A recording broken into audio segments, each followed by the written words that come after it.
Welcome to Oddball. I'm Amin Hassan. That over there is Izzy Gutierrez. We are coming to you from Miami, Florida, where I guess the Cleveland Cavaliers will be in any minute now. Go hang out. Should have never left. South Beach. Yeah. But before we do that, we got to talk about Nuggets and Thunder, the game of the night last night. The Thunder gutted out a 112-105 win over the Nuggets.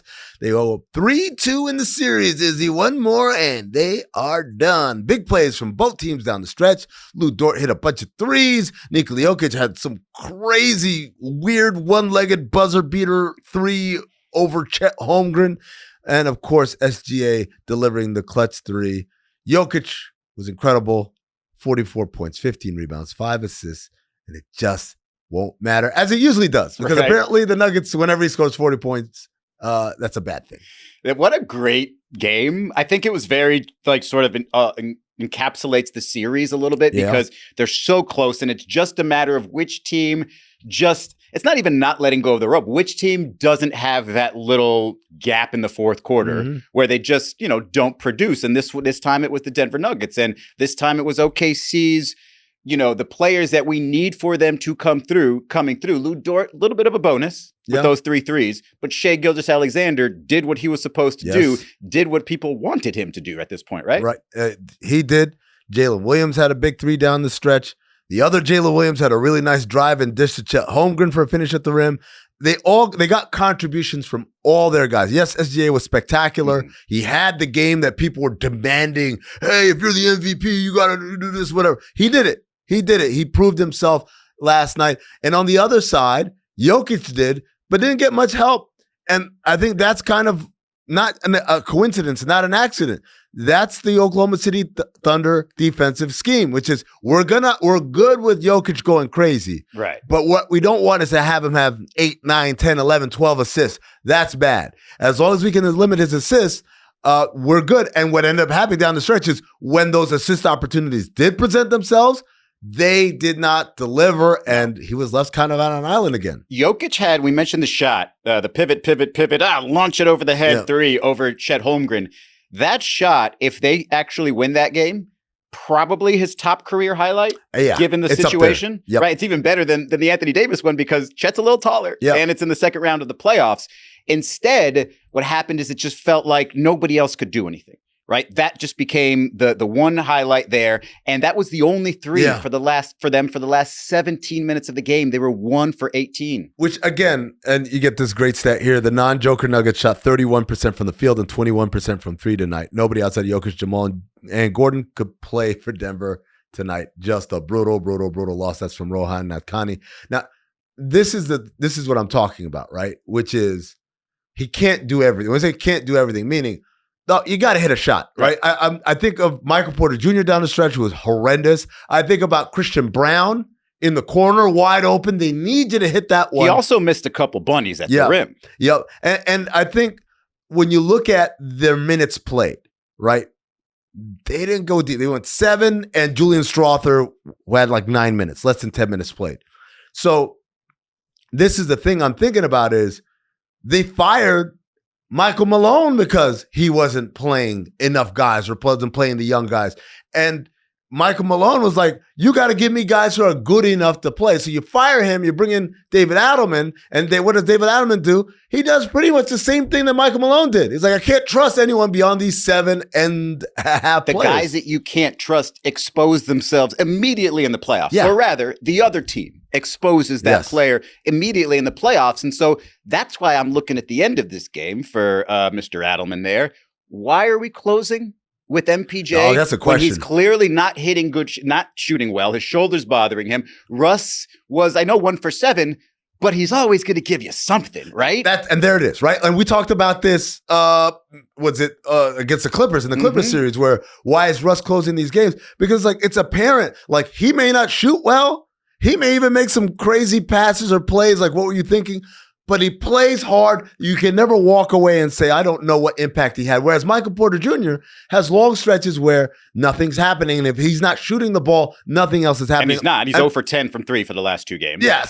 And you saw early in that game, Russ coming help as the second helper from the corner, coming to help on a play that would have been a layup. Like his basketball IQ is part of what makes him good, and people don't want to talk about that. And I do find it interesting that it also happened after a Ramona Shelburne article in which she details an exchange in the locker room after game 2. So this report comes out after game 4, but this exchange that Ramona writes about is after game 2, where minutes after the Nuggets lost game 2 of their first round series against the Clippers, Adelman had a problem. While he'd been at the post-game lectern, there'd been a heated discussion between Westbrook and Gordon in the locker room. Multiple sources told ESPN. Gordon had challenged Westbrook about his attitude. Now here's the kicker.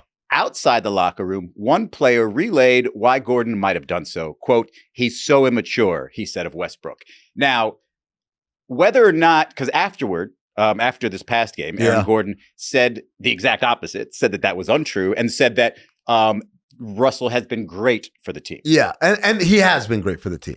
And Aaron Gordon, to be clear, came out for his post-game press conference, and before he allowed any questions, he said, "I have to make a statement about Russ," and he praised him, and then he said it was a completely arbitrary article and pointless and unnecessary. That conversation wasn't for anybody other than our own group. That article is so arbitrary and far from the truth. But so right here, what he's saying, he's complaining about the article, but really, buddy, you should be complaining about your teammate. That one guy who said he's so immature. And so if we could scroll back up in the prompter, back to the quote, because that's the operational quote, part of the quote right there, which is not him calling it arbitrary, not him calling it far from the truth, but him saying that conversation wasn't but for anybody other than our own group, thus confirming the conversation happened. Right. That when people say what happened when reporters write what happened in a players only meeting, you can't get mad at the reporter, get mad at the player for leaking it, because what happened in the players only meeting actually happened. Ramona,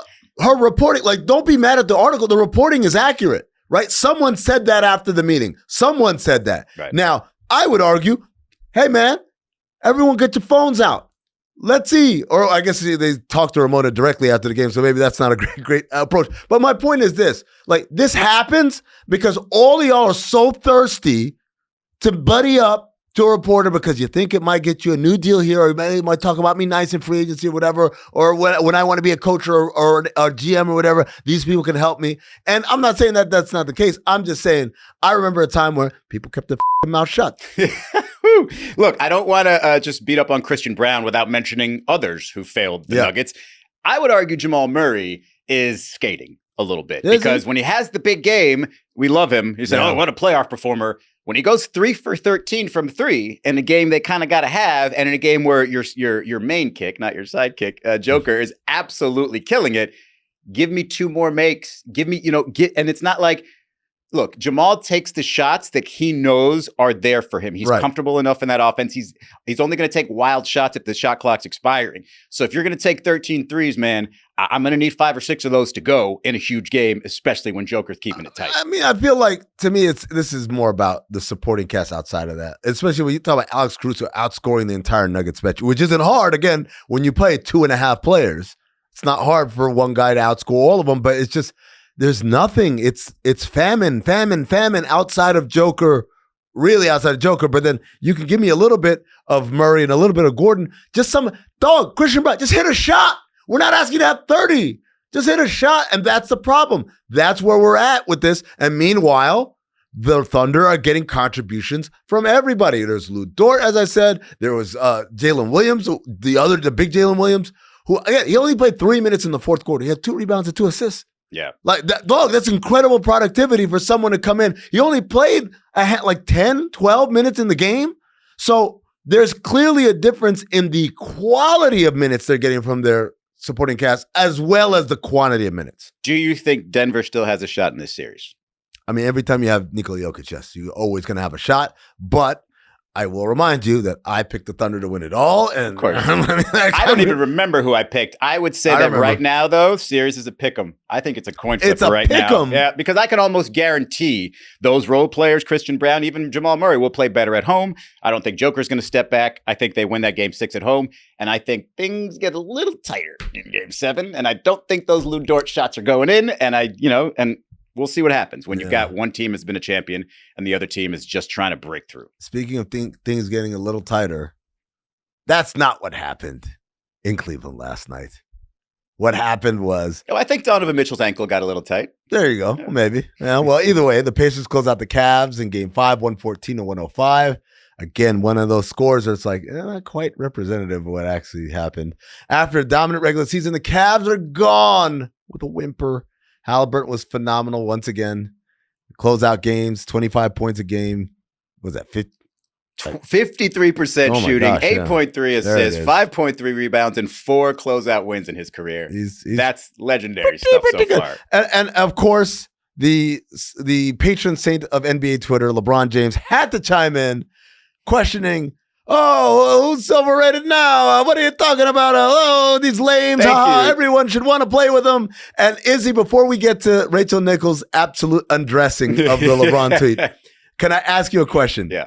We're pretty sure LeBron voted, right? He's 100%. He's one of the guys like 100%. Overrated. Why is everyone making a big deal about this kid? Yes. Like, this is one of those, wearing a hot dog suit. We're just trying to find the guy who did this, right? But as you can see Rachel Nichols' tweet on the screen there, she did the math, right? Said 90 out of 450 players responded. So we started with 90 players voted over, and of those 90, 14.4% comes out to 13 guys. 13 guys. 13 guys. Out of 450. And we're talking about him being the most overrated. That article just created, if I'm Cleveland, I'm pissed because that was the ultimate billboard material and it didn't really exist. It was nonsense. None of our guys said it, right? Right. Here's the thing, man. The Cavaliers, we need to talk about breaking this team up a little bit. And I'll tell you what. Yes, man. Look, I don't care. I'm going to say this in terms that people might understand. I'll alter it a little bit, right? There are people on this Cavaliers team that do not have big game energy. Okay. And I'll say first name, Donovan Mitchell. What? Yes. I know he put up big numbers. But look at the way he plays those games. Look at the way if you tell me the way he treated that ankle injury, if Karl Anthony Towns does that, I think the media has a field day with how soft he looks. Because he doesn't have big games. And no. And look at the shooting numbers. There's a freedom to knowing, hey, I'm just going to put up all the shots and we'll see how many go. And I can't be. If you're putting up 30 a game, 40 points is the minimum. If you're giving me 38, it's not good enough. It's not good enough. He does not have big game energy. You know who does not? You know who else does not have big game energy? Hang on. Kenny Atkinson. I love Kenny Atkinson. Kenny, you are salt of the earth. One of my favorite people in the league. A great basketball mind. He does not have, look, the Brooklyn stuff after KD got there was a little too much for him. This, I'm telling you. They ran his ass out of town. He does not have big game energy. Look at things that happen. Can we also just be honest and be all right, Darius Garland, the most fraudulent of the All-Stars. That's where I thought you were going to start. Most fraudulent of the All-Stars, Darius Garland, clearly. Did you, at any point in this series, feel like there was a Defensive Player of the Year on the floor? See, this is why I go back to why when they said, hey, this guy's, look, he's a great defensive player. Is he the best in the league? Speaking of defense, the horrible backcourt, that defensive backcourt, horrible. Garland and Donovan Mitchell. You need to, if you're going to take your two cornerstones and say, hey, Donovan Mitchell, Evan Mobley, we know what we can get from you, even though I'd argue the Donovan Mitchell stuff. Okay, we got to move on. We got to sell on Darius Garland. We got to sell on Jared Allen. Isn't Max Strus a below average NBA starter? I'm glad. Max Strus, either one. Hold on. We got to talk about Max Strus. We have to talk about Max Strus. And I'm kind of annoyed because I fell for this Cleveland team earlier. Yeah. And this has just been exposed. You know who also fell for it was Jared Greenberg of TNT. Jared reported very, very proudly this text message that Max Strus sent to the rest of the team, something to the effect of, hey, if you don't believe we can win this whole thing, don't even show up to work. And then he goes out. He didn't show up to work. He was 0 for 9. What the hell happened to Ty Jerome? We were talking about Ty Jerome like he was not just, they should have given him co-6th man of the year. He could only get 11 minutes. Why? Because we so badly need Darius Garland and 0 for 9 Max Strus on the floor? This is what I'm talking about, Kenny Atkinson. What are we doing here? Obviously, there was some uneven situations there and how they were treated. Ty Jerome should have been out there at least trying to be a jerk. because he and DeAndre Hunter are the closest people they have to jerks on that team. Like, I just don't get it. I don't really know what was going on there. And I do blame Kenny for a lot of it. I do blame Donovan for a lot of it. Let the record show, I do not agree. I disagree vehemently with Izzy on this, on both Kenny Atkinson, on Donovan Mitchell. But I don't have to be the one that says it. Donovan Mitchell is going to stand up for himself. Y'all going to write us off, man. But we'll be back. Let City down, let each other down. We'll be back. Be back where? Be back to the second round? We know you go to the second round often. You don't go past it. Look, while I'm in a rant Why mode, you hold on? No. That's it. That was a rebuttal. You made your point. That was a rebuttal. So let's move on. No. I'm going to rant really quickly about Jimmy Butler. Okay? We'll do it next. We'll do it. Fine. I'll take a breath. We'll do it next. Whew.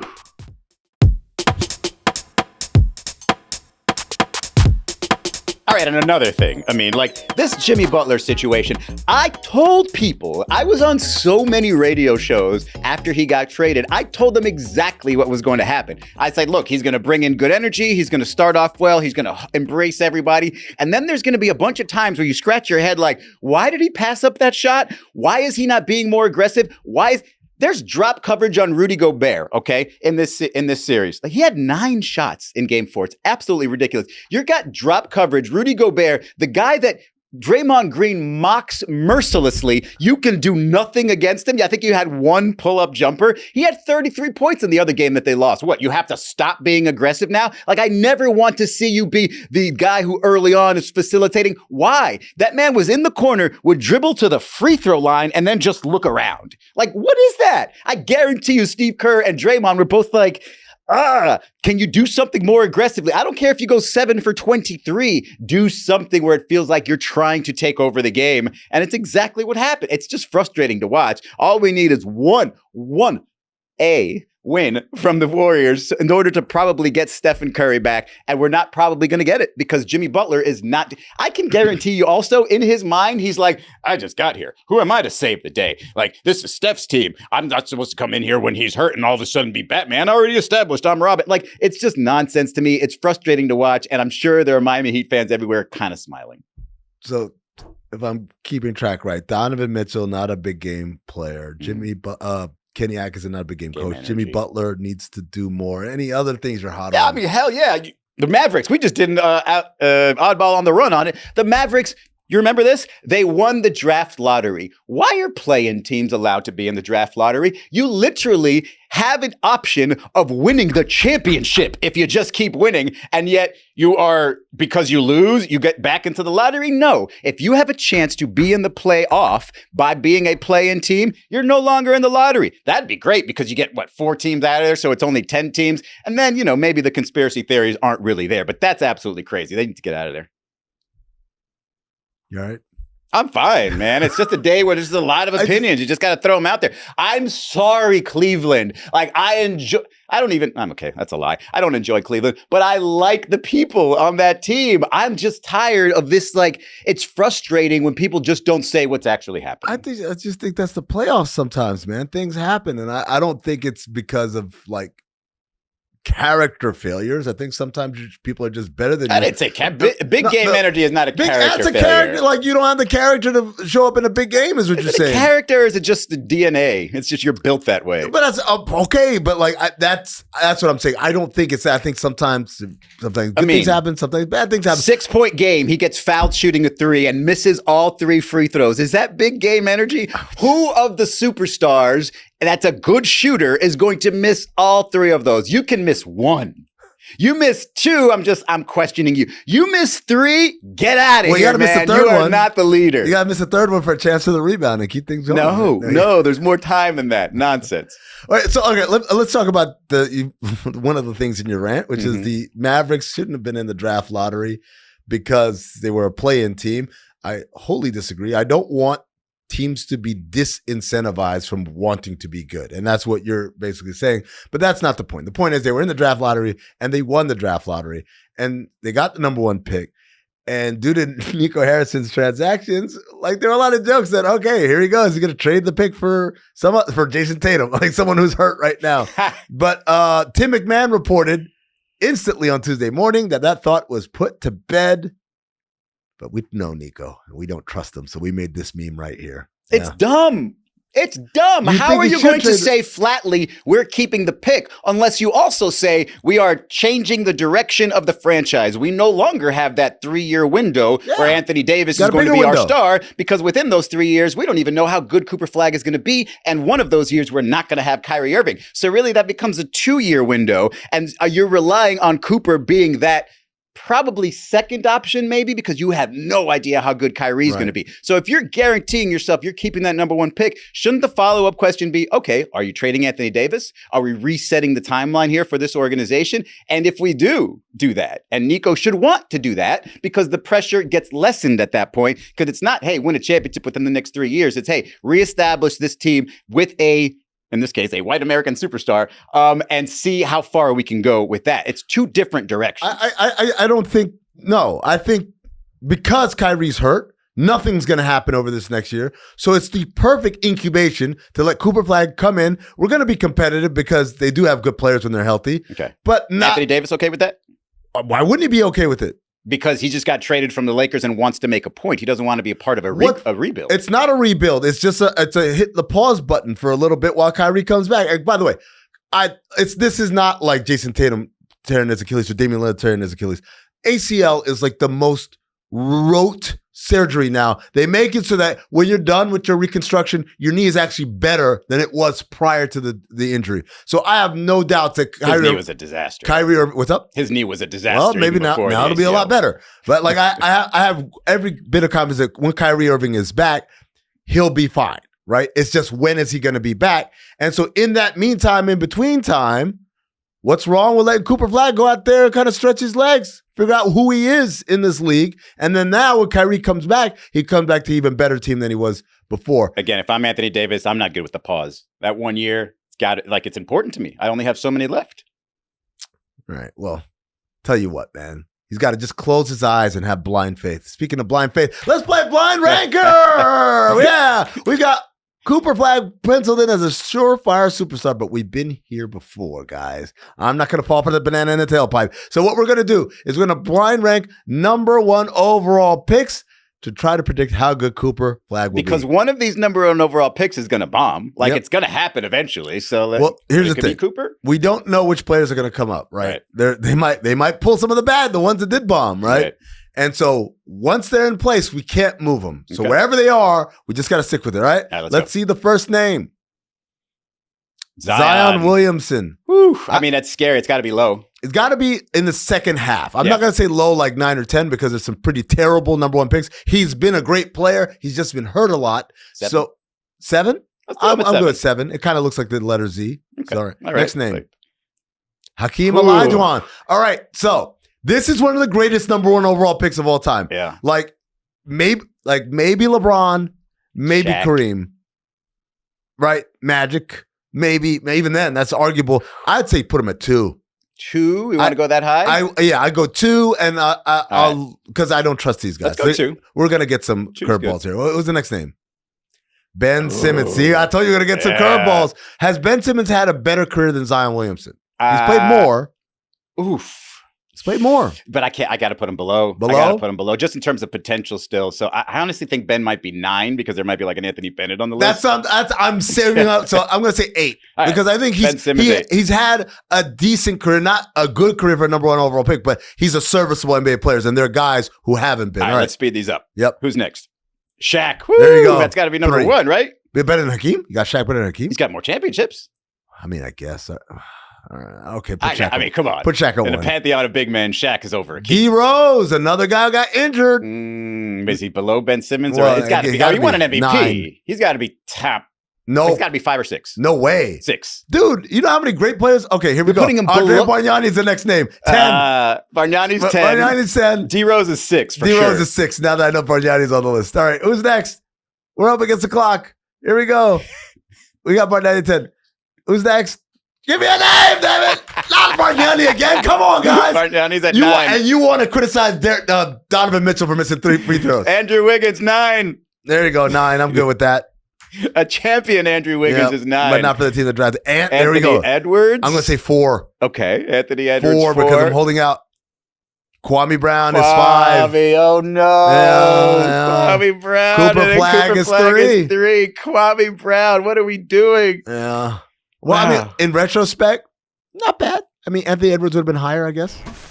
Kwame Brown at number 5. Should have gone to the University of Florida.